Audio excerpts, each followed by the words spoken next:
하나님께서는 우리에게 두 개의 눈을 주셨습니다.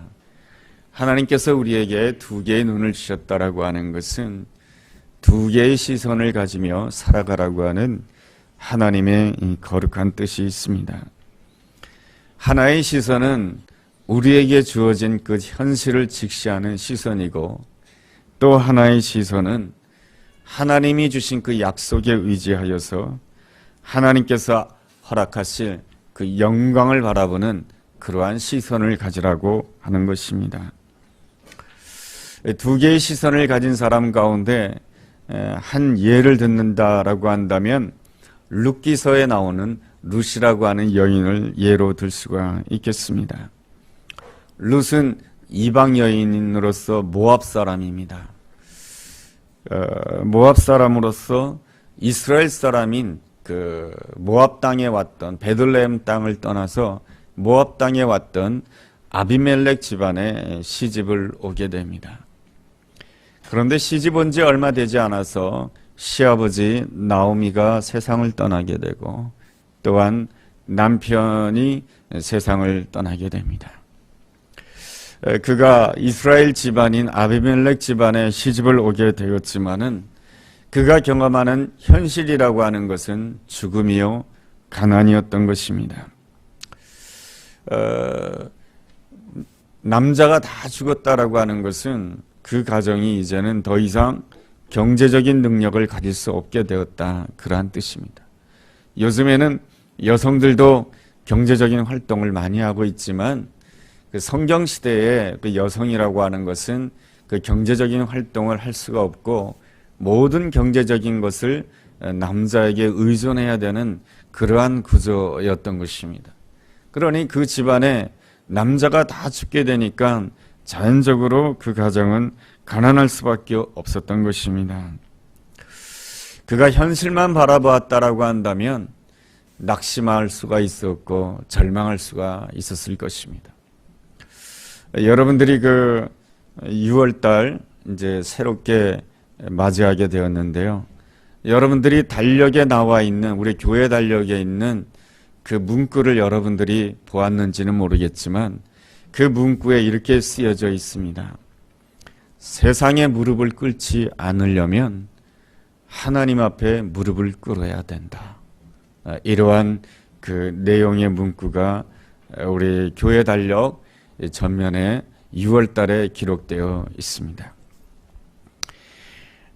이 룻은 죽음과 가난으로 인하여서 절망으로 세상 앞에 무릎을 꿇을 수가 있었습니다. 가난하다라고 하는 사실에 무릎을 꿇고 죽음이라고 하는 그 두려움 때문에 무릎을 꿇을 수 있었지만 이 룻은 그 죽음에도 무릎을 꿇지 않았고 가난에도 무릎을 꿇지 아니하였습니다. 그가 그럴 수가 있었던 것은 하나님 앞에 무릎 꿇기로 작정했기 때문에 그렇습니다. 룻이 하나님 앞에 무릎 꿇는 아름다운 모습은 룻기서 1장 16절에 잘 나와 있습니다. 룻기서 1장 16절 말씀을 본다라고 한다면 이러한 말씀이 있습니다. 어머니의 백성이 나의 백성이 될 것이며 어머니의 하나님이 나의 하나님이 될 것입니다. 이러한 고백인 것입니다. 이 말씀은 무슨 뜻입니까? 내가 세상 것은 다 잃어버렸지만은 어머니께서 가르쳐주신 그 하나님 내가 꼭 만나기를 원하며, 그리고 내가 하나님의 거룩한 백성이 되기를 사모합니다. 하나님 앞에 무릎 꿇기로 작정했던 것입니다. 오직 하나님께만 집중하기로 작정했다라는 것입니다. 신앙생활을 이렇게 한마디로 정의할 수가 있습니다. 집중력의 싸움이다 라고 이렇게 표현할 수가 있습니다. 악한 마귀는 우리 그리스도인들의 집중력을 늘 흐트러 놓으려고 합니다. 하나님보다도 세상 일에 더 관심을 가지게 만듭니다. 하나님보다도 내 삶에 있어서 물질의 이익이 더 많냐 더 손해냐, 여기에 더 관심을 가지려고 합니다. 하나님보다도 사람과의 그 관계라든가 문제에 대해서 더 관심을 가지려고 합니다. 하나님보다 세상의 즐거움이 더 우선이려고 하는 그러한 태도를 가지려고 합니다.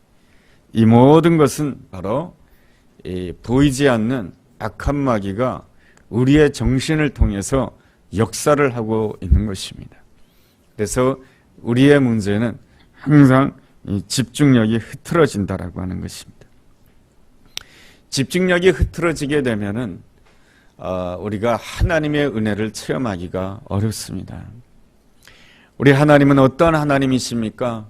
사랑이 풍성하신 하나님이십니다. 우리를 얼마나 사랑하시냐 하면은 자기의 아들을 십자가에 내어놓기까지 하시면서 우리를 사랑하시는 하나님이십니다. 하나님의 사랑을 이렇게 표현할 수가 있습니다. 놀라운 집중력을 가진 사랑이다. 하나님은 이 세상에 내가 없으면 안 되는 것처럼 나를 바라보시며, 내가 없으면 안 되는 것처럼 나를 붙잡아 주시고, 내가 없으면 안 되는 것처럼 나와 함께 해주시기를 원하시는 분이 하나님의 놀라운 그 집중력 있는 사랑인 것입니다. 이렇듯 집중력이 있다라고 하는 것은 사랑이 많다라고 하는 것입니다. 그렇기 때문에 우리 하나님께서는 집중력 없는 사랑을 감당할 수 없어야 하십니다. 그래서 성경에서는 우리가 믿는 하나님을 이렇게 표현합니다. 질투하시는 하나님. 하나님은 내가 없으면 안 되는 것처럼 집중력을 가지고 사랑하시는데, 우리가 집중력 없이 하나님 앞에 나온다라고 한다면 하나님께서는 우리 곁에서 잠시 떨어지십니다. 왜냐하면 하나님께서는 집중력 없는 사랑과는 함께 할 수가 없고, 집중력 없는 그 사랑 가운데 있게 되면 하나님께서는 진노할 수밖에 없는 것입니다. 그래서 하나님께서는 집중력 없는 사랑이 있을 때는 하나님께서는 우리 곁을 잠시 떠나십니다. 그리고 하나님은 우리를 향해서 인내하시면서 참으시면서 기다리십니다. 언제까지 기다리시느냐? 집중력 있는 사랑을 가지고 하나님 앞에 나올 때까지 하나님께서는 기다려 주시는 것입니다. 오늘 우리의 신앙의 문제는 집중력이 흐트러졌다라고 하는 것입니다. 제가 아픔을 겪고 어려움을 겪었을 때 왜 힘들었을까? 왜 이렇게 더 믿음 없는 태도를 가졌을까? 해보니까, 돌아보니까 제 안에 집중력이 부족했던 것입니다. 하루는 하나님을 바라보고, 하루는 세상을 보고, 하루는 하나님을 바라보고, 하루는 내 형편을 바라보고, 그러다 보니까 내 신앙이라고 하는 것은 집중력이 없었던 것입니다. 집중력 없는 신앙의 특징이 있습니다. 항상 뒤돌아본다라고 하는 것입니다. 집중력 없는 신앙의 특징이 있습니다. 항상 후회한다라고 하는 것입니다. 집중력 없는 신앙의 특징이 있습니다. 쉽게 원망한다라고 하는 것입니다. 루시라고 하는 이 여인은 남편을 잃었습니다. 그리고 경제적인 능력까지 다 잃어버리게 되었습니다. 그에게 닥친 죽음과 가난으로 인하여서 그는 절망할 수밖에 없었지만은, 그 절망할 수밖에 없었던 그 상황 속에서 이 여인은 하나님 앞에 무릎 꿇기로 작정합니다. 어떻게 무릎 꿇기로 작정하냐 하면은 오직 하나님께만 집중하기로 작정합니다. 그 말씀이 바로 어머니의 하나님이 나의 하나님이 될 것이며 어머니의 백성이 나의 백성이 될 것입니다 라는 아름다운 신앙 고백인 것입니다. 어머니가 가르쳐 주신 그 하나님을 내가 만나기를 원하며, 어머니가 가르쳐 주신 그 하나님을 내가 체험하기를 원합니다.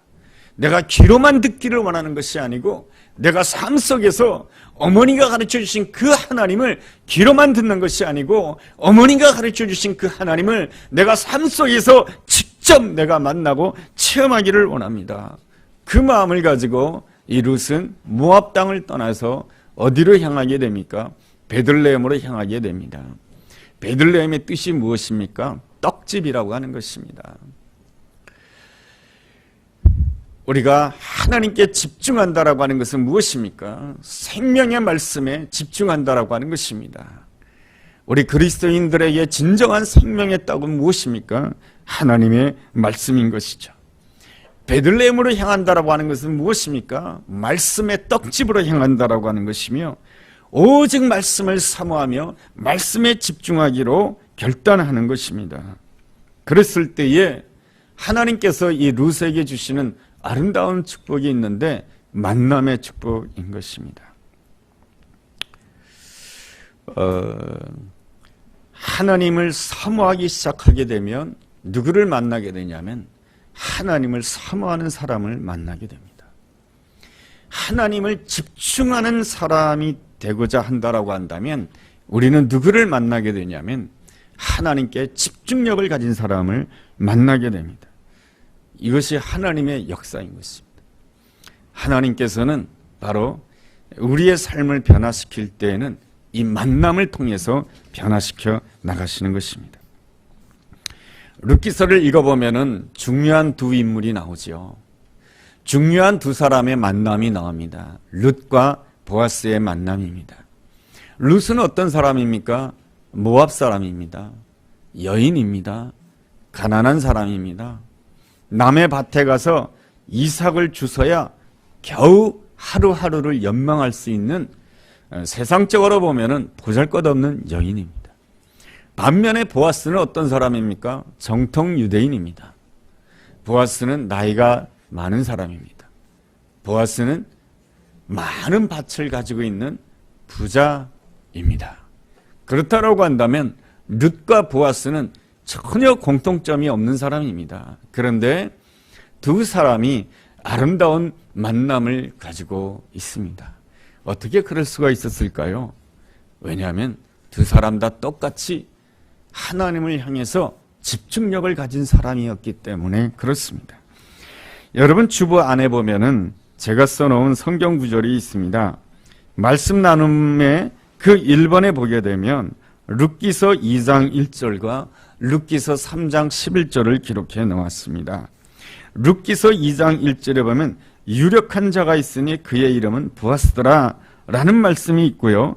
룻기서 3장 11절에 보면 내가 현숙한 여자인 줄을 다 아느니라.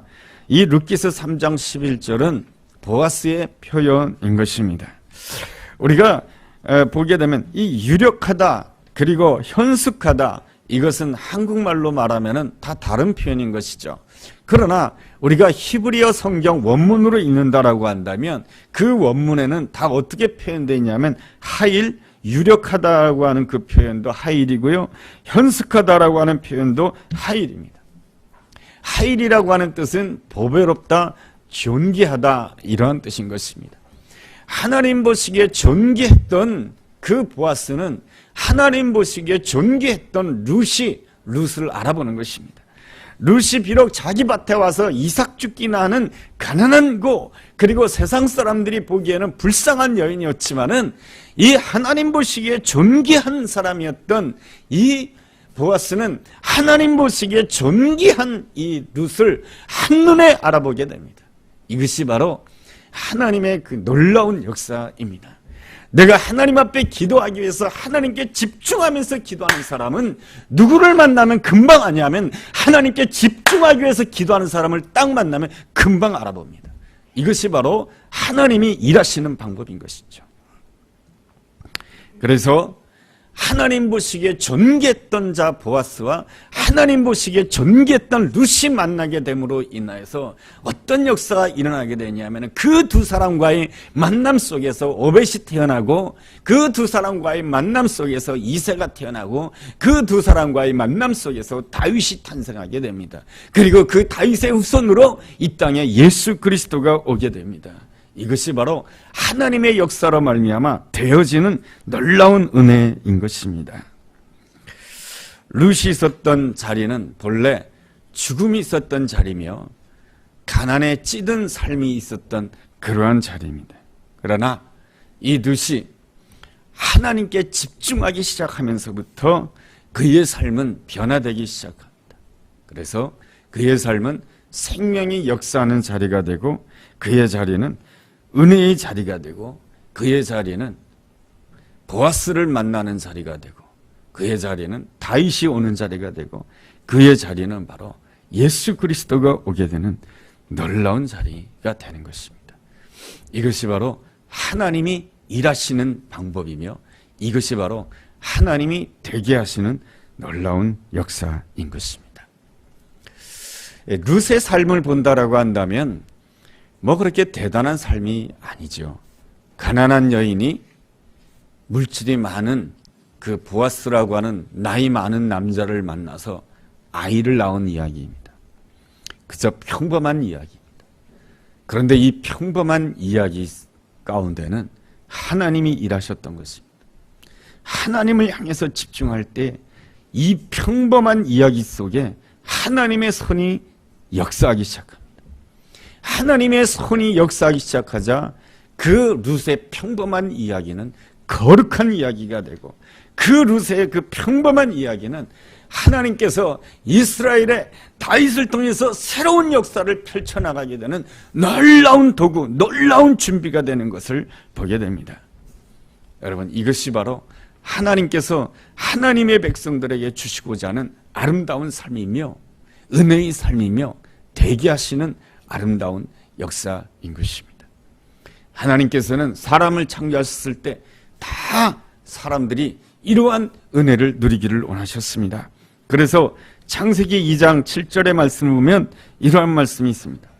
여호와 하나님이 땅의 흙으로 사람을 지으시고 생기를 그 코에 불어넣으시니 사람이 생명이 된지라. 하나님께서 인간을 창조하셨을 때에 흙으로 창조하셨습니다. 그러므로 인간의 본래의 성질이라고 하는 것은 흙으로 창조되었다가 흙으로 돌아가는 것이 인생인 것입니다. 그렇지만 하나님께서는 그 코에 생기를 불어넣어 주심으로 인하여서 생명이 되기를 원하시는 것입니다. 하나님의 영이 그와 함께하기를 원하시는 것입니다. 하나님의 영이 함께할 때에 어떤 역사가 일어나게 되는 것입니까? 사도행전 13장에 보면은 썩음을 당하지 않는 그런 역사가 일어난다라고 말씀해 주고 있습니다. 흙으로 왔다 흙으로 돌아갈 수밖에 없는 인생을 썩음을 당할 수밖에 없는 인생이라고 표현한다라고 한다면, 그 코에 하나님의 생기가 불어넣어지게 되었을 때 썩음을 당하지 않게 된다라고 오늘 사도행전 13장을 통해서 이 사도 바울이 메시지를 전하고 있는 것입니다. 이 땅을 살아가는 인간들은 다 죄를 지었기 때문에 썩음을 당할 수밖에 없습니다. 로마서 6장 23절에 보면은 죄의 삭은 사망이다라고 말씀해 주고 있습니다. 죄라고 하는 것이 무엇입니까? 하나님 없이 자기 뜻대로 살아가는 것이 죄인 것입니다.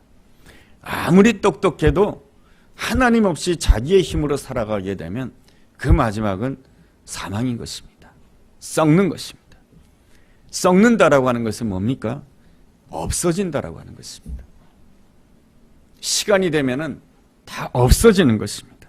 더 이상 존재하지 않는다라고 하는 것입니다. 죄인의 문제는 무엇입니까?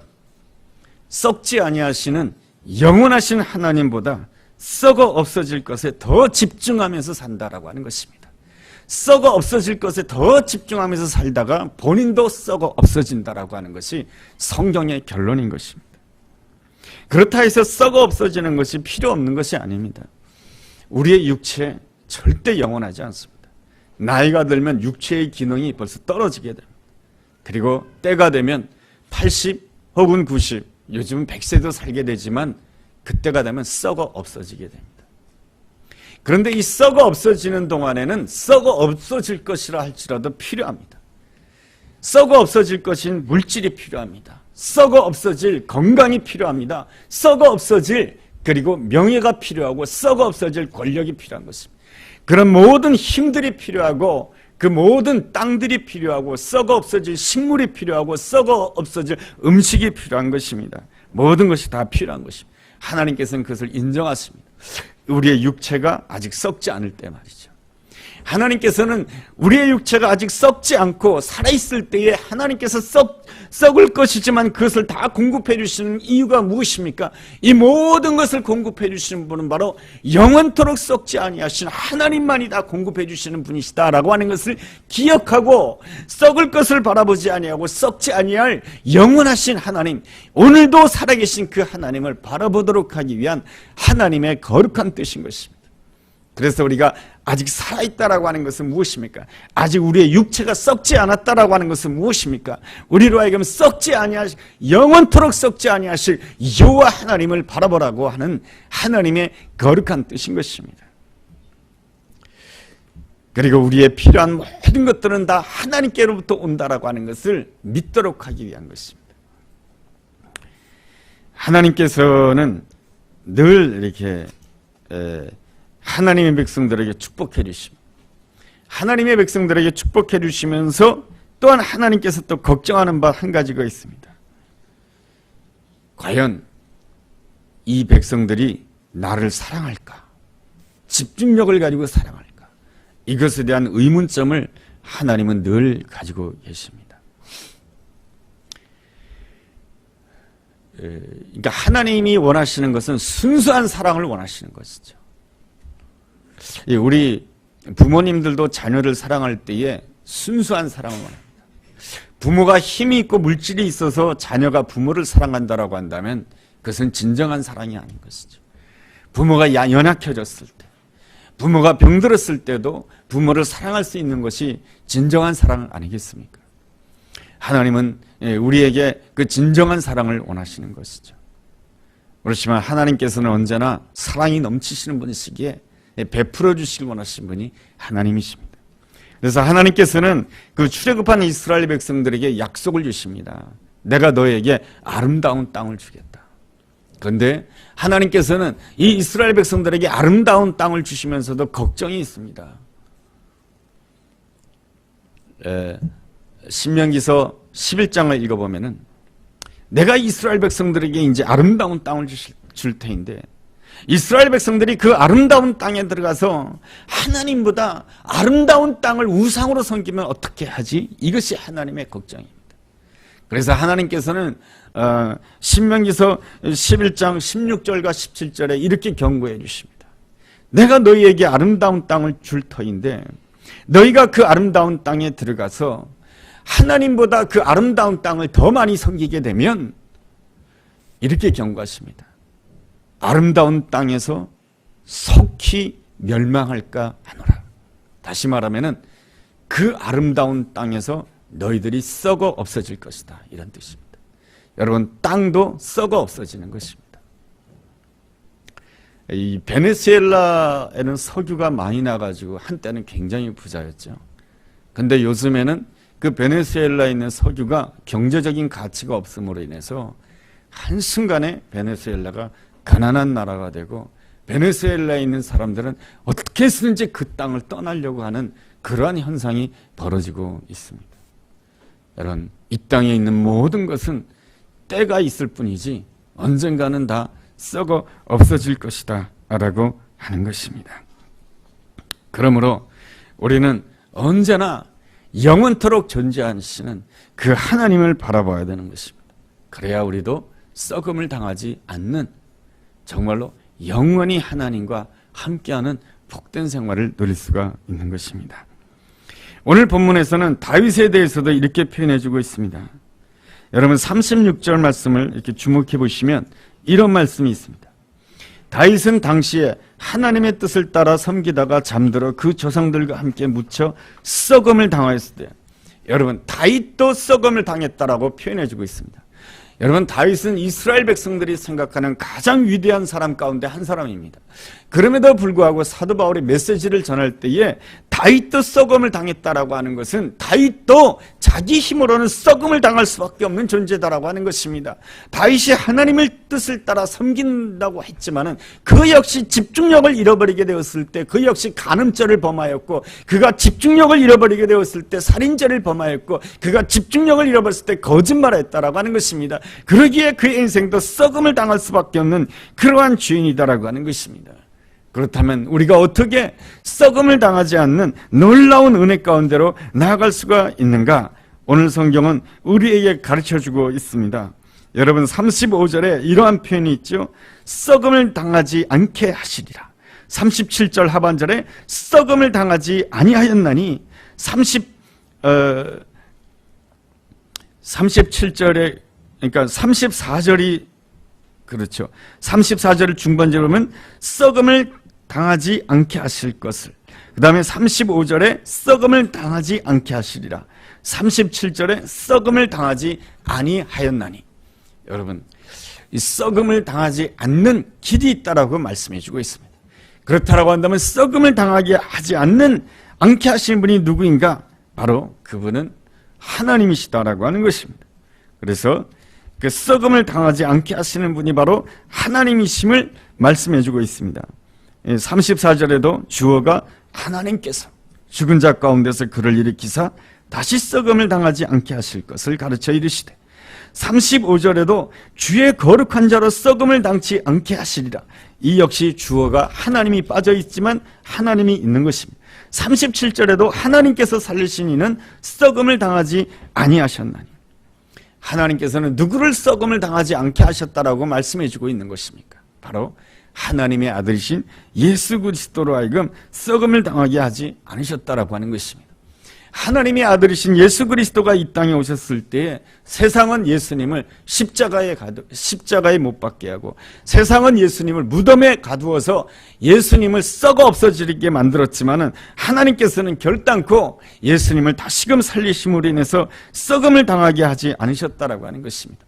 썩음을 당하게 하지 않으셨다라고 하는 것은 무슨 뜻입니까? 더 이상 죄가 역사하지 않도록 하게 하셨다라고 하는 것이며, 다시는 죽음이 역사하지 않게 죽음의 모든 권세가 미치지 못하게 하셨다라고 하는 것입니다. 하나님께서는 예수 그리스도를 썩음 당하게 하지 아니하심으로 인해서 죄의 권세에 대해서도 승리하실 뿐만 아니라 죽음의 권세에 대해서도 승리하셨음을 선포하시는 것입니다. 이것이 바로 부활의 영광인 것입니다. 하나님께서 예수 그리스도를 살리신 가장 중요한 이유는 우리 가운데 부활의 영광으로 함께 해주시기를 원하시는 것입니다. 그 부활의 영광의 핵심이 무엇이냐? 우리를 죄에서 해방시키는 것이며, 부활의 영광을 주시는 가장 중요한 이유가 무엇이냐? 우리로 하여금 죽음의 두려움에서 해방시켜 주시는 것입니다.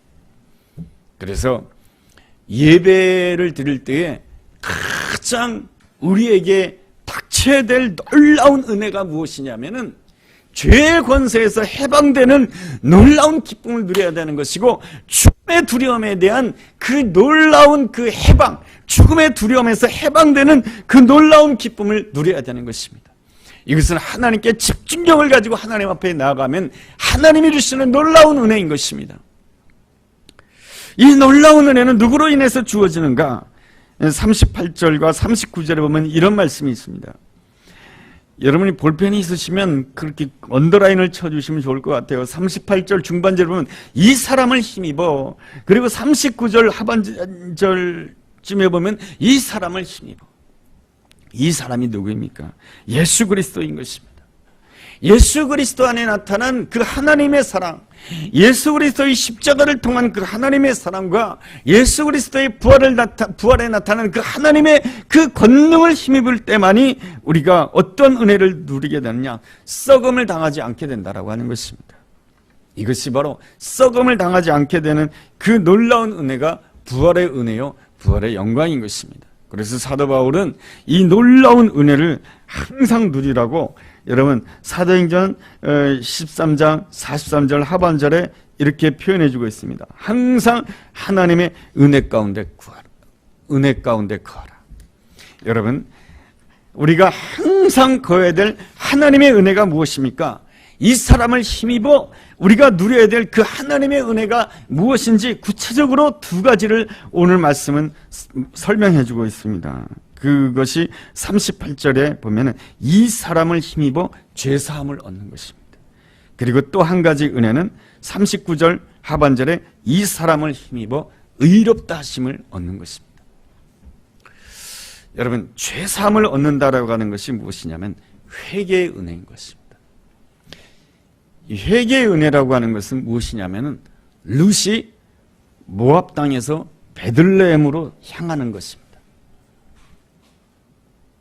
모압 땅에서 그는 죽음을 경험하고 가난을 경험함으로 인해서 내가 이제 더 이상은 모압 땅을 바라보지 아니할 것이며 하나님이 준비해 놓으신 그 떡집을 향하여, 말씀의 집을 향하여 내가 가겠습니다. 어머니의 하나님이 나의 하나님이 될 것이며 어머니의 백성이 나의 백성이 될 것입니다. 내가 원하는 것은 하나님을 체험하는 것이며 내가 원하는 것은 내가 하나님의 백성이 되는 것이며 하나님의 자녀가 되는 것입니다. 이 마음을 가지고 베들레헴으로 향하게 됩니다. 여러분, 이랬을 때에 하나님이 주시는 놀라운 은혜가 무엇이냐면 죄사함의 은혜인 것입니다. 여러분, 죄사함의 은혜라고 하는 것이 무엇입니까? 그것은 바로 하나님과 나 사이에 가로막혀 있는 모든 담이 없어지는 것입니다. 가로막힌 담이 다 없어진다라고 하는 것은 무엇입니까? 내가 하나님의 사랑을 받는 자라고 하는 것을 확신하게 되는 것입니다. 여러분, 이 죄사함의 은혜를 누리게 되면, 죄사함의 은혜를 누리기 이전에는 하나님은 당신을 사랑합니다 라고 표현하면 이렇게 들어요. 하나님이 우리 다 사랑하시죠. 근데 예수 그리스도를 힘입어 죄사함의 은혜를 누리게 되면 하나님이 당신을 사랑합니다 했을 때 정말로 하나님이 나를 사랑하시는군요. 정말로 내가 하나님의 아들이군요. 정말로 내가 하나님의 딸이군요. 이것을 경험하게 됩니다. 이 놀라운 은혜가 있어야 되겠기에 모세는 이스라엘 백성들이 하나님이 주시는 그 아름다운 땅에 이르게 되었을 때 죽음의 요단강을 건너서 하나님이 준비해 놓으신 그 가나안 땅에 이르게 되었을 때 반드시 이스라엘 백성들에게 요구하는 것이 있습니다. 그것이 뭐냐면은 신명기서 27장을 읽어보게 되면 하나님께서는 모세를 통해서 이스라엘 백성들이 명령합니다. 돌을 가져다가 그 돌에다가 회를 발라라. 그리고 그 돌에다가 내가 너에게 준 모든 말씀을 기록해라. 그리고 그 앞에서 번제를 드려라. 이렇게 말씀하십니다. 번제라고 하는 것이 무엇입니까? 나의 모든 것을 드리는 것이 번제입니다. 번제라고 하는 것이 무엇입니까? 이제까지는 나 중심으로 살았지만 이제는 하나님 중심으로 살겠다라고 하는 것이 번제의 제사인 것입니다. 룻의 번제는 무엇이냐면 모압 땅을 떠나서 베들레헴으로 향하는 것이 바로 그의 인생의 번제인 것입니다. 우리 인생에서 가장 중요한 것은 바로 번제의 제사가 있어야 된다라고 하는 것입니다. 하나님이 준비해 놓으신 그 가나안 땅에 온전히 이르러서 그 아름다운 땅을 하나님과 함께 영원토록 누리기 위하여서는 바로 이 번제의 제사가 있어야 된다라고 하는 것입니다. 그 번제의 제사는 내 힘으로는 아니 되는 것이고 예수 그리스도의 힘을 입을 때에 그리스도의 보혈을 의지할 때에 우리가 어떠한 은혜를 누리게 되냐면 죄사함의 은혜를 누리게 된다라고 하는 것입니다. 그래서 하나님께서는 나를 너무 사랑하신다라고 하는 그 사실을 내가 경험하게 되는 것이죠. 예수님이 바로 나를 위하여 십자가를 지셨군요. 이 순간이 바로 내가 있어야 될 번제의 제사예요. 그리고 나서 하나님께서 그 모세를 통해서 두 번째 제사를 드리라고 합니다. 그 두 번째 제사가 화목제사인 것입니다. 이 화목제사가 오늘 성경에서는 이렇게 기록되어 있습니다. 여러분 39절에 보면은 이 사람을 힘입어 의롭다 하심을 얻게 되는 것입니다. 의롭다 하심을 얻게 된다라고 하는 것은 무엇입니까? 하나님과 나와 이 아름다운 관계가 되었다라고 하는 것입니다. 하나님과 나와 아름다운 관계가 되었다라고 하는 것은 무엇입니까? 전에는 내가 힘든 일 겪고 어려운 일을 겪을 때에 하나님이 정말로 나를 사랑하시는 거 맞아. 하나님이 정말로 살아계시고 하나님이 역사한다라고 한다면 어떻게 내 삶에 이러한 고통과 어떻게 내 삶에 이러한 슬픔과 어떻게 내 삶에 이러한 고난을 줄 수가 있어? 이것이 바로 내 생각이었고 내 마음이었다라고 한다면 예수 그리스도를 힘입어 의롭다 하심을 얻게 된다라고 한다면 어떤 역사가 일어나게 되냐면 화목제의 제사를 드리게 되는 역사가 일어난다라고 하는 것입니다. 하나님과 화목하게 되고 너와 내가 화목하게 되는 놀라운 역사가 일어난다라고 하는 것입니다. 하나님과 화목하게 된다라고 하는 것은 무슨 뜻입니까? 오늘 내 삶 가운데 이 슬픔이 왜 왔는지 모르지만, 이 고난이 왜 왔는지 모르지만, 여기에서도 하나님의 깊은 뜻이 있습니다. 내 생각보다 더 높으신 하나님의 뜻이 있고, 내 생각보다 더 귀한 하나님의 계획과 뜻이 있는 줄로 믿습니다. 하나님이 나를 사랑하신 줄로 믿습니다. 이것이 바로 하나님과 나와의 화목한 관계요, 하나님과 나와의 의로운 관계요, 의롭다함을 얻는 은혜요, 축복인 것입니다. 이것이 바로 하나님 앞에 우리가 드릴 수 있는 화목제의 제사인 것입니다. 여러분, 이 두 가지 은혜가 무엇으로 주어지는가? 우리 안에 부활의 영광으로 주어지는 두 가지 은혜인 것입니다. 이 땅에 있는 모든 것은 다 썩어질 수밖에 없습니다. 인간의 육체도 썩어지는 것이고, 이 땅의 지구도 썩어지는 것이고, 우리가 보기에 아름다운 모든 산천초목도 언젠가는 다 썩어 없어질 것들인 것입니다. 이 모든 것이 다 썩어져 없어질 이 땅에서 예수 그리스도께서 죽으셨지만, 십자가에 죽으셨지만 부활하심으로 인해서 하나님만이 썩지 아니한, 썩음을 당하지 아니하신 분이며, 하나님만이 영원하신 분이며, 하나님만이 생명의 하나님이시다라고 하는 것입니다. 이 사실을 내가 온전히 믿고 집중하게 되었을 때에 나에게 바로 이 두 가지 제사가 주어지게 돼, 두 가지 예배가 주어지게 되는 거예요. 번제의 예배와 화목제의 예배가 주어지게 되는 거예요. 이 번제와 화목제가 주어지게 되면 하나님께서는 약속해 주고 있습니다. 내가 영원토록 너와 함께 할 것이다. 그 신명기서 27장의 번제와 화목제는 오늘 본문에 예수 그리스도를 힘입어 죄사함을 받는 은혜요, 예수 그리스도를 힘입어 의롭다 하심을 얻는 은혜다라고 하는 것입니다. 여러분, 예수 그리스도께서 그러한 은혜를 누리셨던 것이죠. 예수님은 십자가에 못 박히면서도 한 번도 하나님을 원망하지 아니했습니다. 그 십자가에 못 박혀서도 하나님을 향해서 아버지라고 표현합니다. 내가 다 이루었다라고 표현하고 있습니다.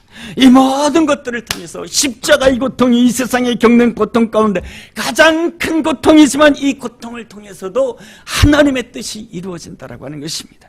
이 고통을 내가 겪지 아니하면은 하나님께서 이 땅에 허락하신 놀라운 은혜를 주실 수 없기 때문에 하나님께서 나에게 이 십자가의 고통을 허락하시는 것이고, 지금 하나님께서는 나에게 주어진 이 십자가의 고통을 쓰시는 것이다라고 하는 것입니다. 이것이 바로 하나님과 예수 그리스도와의 의로운 관계인 것입니다. 하나님께서는 바로 나에게 무엇을 주시기를 원하시냐면 이 의로운 관계를 주시기를 원하시는 것입니다. 그래서 이 두 가지 은혜를 누리게 되면 나도 모르게 내 안에서 이 죄악의 사슬이 끊어지는 것입니다. 죄가 항상 우리를 넘어뜨리게 하는 것이 뭡니까? 하나님은 날 사랑하지 않을 거야. 나같이 기도 열심히 하지 않고, 나같이 이렇게 예배 잘 드리지 않는 나 같은 사람을 하나님이 축복하지 않을 거야. 이것이 죄의 권세. 이 죄책감을 통해서 우리의 마음을 노예로 만드는 거예요. 그런데 우리가 이 시간에 내가 온전히 하나님 앞에 번제 드리기를 원합니다. 이 나를 드려야 되는 거예요. 이 저절로 되진 않아요. 하나님은 나를 드리기를 원해요.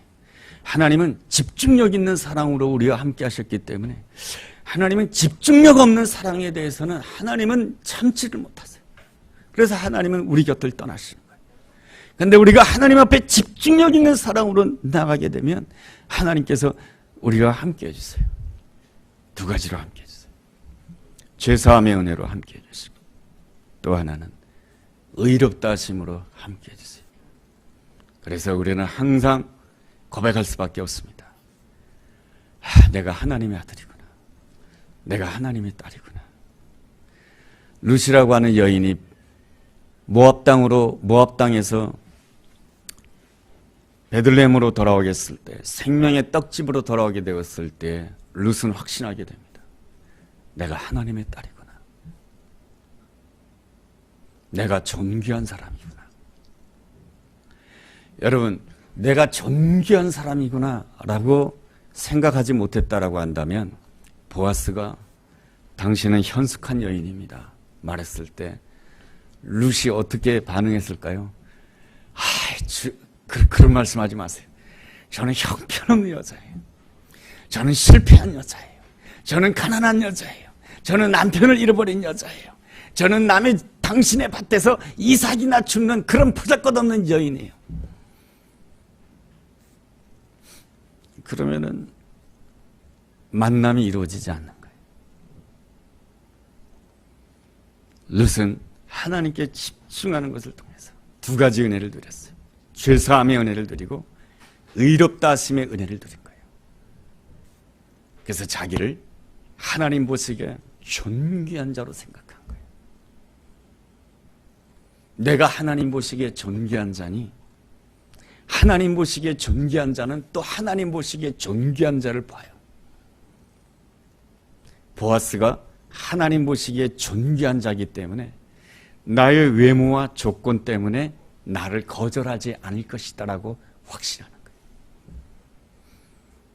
하나님 보시기에 존귀한 자는 하나님 보시기에 존귀한 자를 알아봐요. 인생의 역전은 여기서부터 시작되는 거예요.